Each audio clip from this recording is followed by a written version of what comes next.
بسم اللہ الرحمن الرحیم۔ السلام علیکم پیارے دوستوں، رجب ایک بابرکت مہینہ ہے۔ اس کے بارے میں ایک حدیث پاک میں آتا ہے کہ اللہ پاک نے ارشاد فرمایا کہ رجب کا مہینہ میرا مہینہ ہے، اور جو اس مہینے کا ادب و احترام کرے گا میں اس کو جنت کا تاج پہناؤں گا، اور جو اس کی عزت نہیں کرے گا فرمایا کہ قیامت کے دن اس کی کوئی عزت نہیں ہوگی۔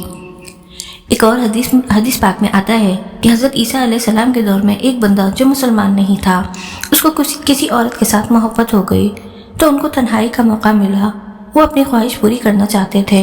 اچانک مرد کی نگاہ آسمان پر پڑی تو چاند دکھائی دیا۔ اس نے پوچھا کہ یہ چاند کس مہینے کا ہے؟ مجھے لگتا ہے کہ یہ رجب شریف کا مہینہ ہے۔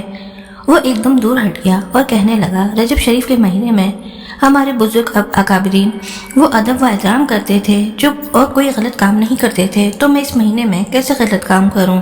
وہ جدا ہو گیا۔ اللہ تبارک تعالیٰ کو اس کا یہ عمل اتنا پسند آیا کہ حضرت عیسیٰ علیہ السلام کو یہ حکم ہوتا ہے کہ جاؤ اس بندے کے ساتھ ملاقات کرو۔ حضرت عیسیٰ علیہ السلام جب ملاقات کے لیے وہاں پر آئے تو وہ بندہ اتنا متاثر ہوا اور کہنے لگا، میں نے رجب کا ادب و احترام کیا ہے تو ایک اللہ کے نبی میرے ساتھ ملاقات کے لیے آئے ہیں، تو اگر میں کلمہ پڑھ کر مسلمان ہو جاؤں تو اللہ مجھے کتنا اجر اور کتنی عزت دیں گے۔ فرماتے ہیں کہ وہ اسی وقت کلمہ پڑھ کر مسلمان ہو گیا۔ یعنی یہ ہے رجب شریف کا ادب اور احترام۔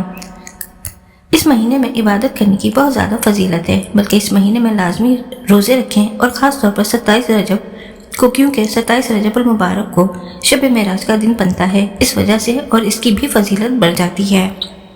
اس کے علاوہ 27 رجب کے روزے کی بڑی فضیلت ہے، جیسا کہ حضرت سلمان فارسی رضی اللہ تعالیٰ عنہ سے مروی ہے کہ حضور اکرم صلی اللہ علیہ وسلم نے ارشاد فرمایا ہے کہ رجب میں ایک دن اور ایک رات ہے، جو اس دن روزہ رکھے اور رات کو قیام کرے یعنی عبادت کرے تو گویا اس نے 100 سال کے روزے رکھے اور 100 برس کی شب بیداری کی، اور یہ رجب کی 27 تاریخ ہے، یعنی 27 تاریخ کے دن کا روزہ رکھنا ہے، یہ بڑی فضیلت کا حامل ہے۔ اور جو رات یعنی 26 کی رات کو نفل عبادت کریں، اللہ سے دعائیں مانگیں، استغفار کریں۔